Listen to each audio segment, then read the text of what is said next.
Mga kapigis, sabi nila sa pagbabuyan dapat masipag ka.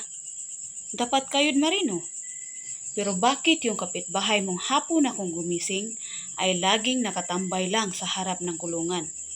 Mas maganda ang tubo at walang sakit ang mga alaga.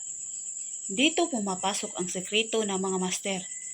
Ang piggery management ay dapat 90% obserbasyon at 10% trabaho lang.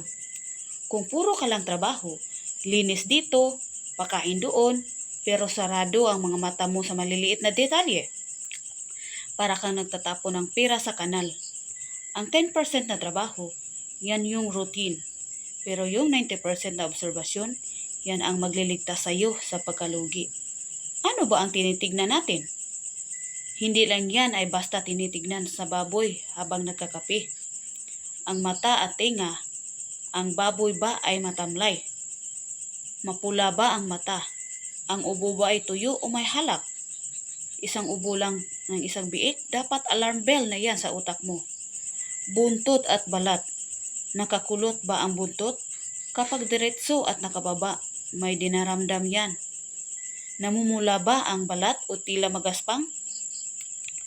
Tandaan, ang sakit ng baboy hindi nagsasalita, pero nagpaparamdam. Kung busy ka lang sa paglilinis at hindi mo napansin na hindi na pala kumakain ang inahin mo, doon nagsisimula ang butas ng bulsa. Ang matalinong hog racers, mas gamit ang mata kaysa sa walis. Huwag lang basta pakain, magmasid dahil sa dulo ng araw, ang kita sa pagbabuyan ay wala sa bigat ng iyong pagod, kundi nasa linaw ng iyong paningin. 90% mata, 10% kamay. Yan ang tunay na pig boss. So, happy farming!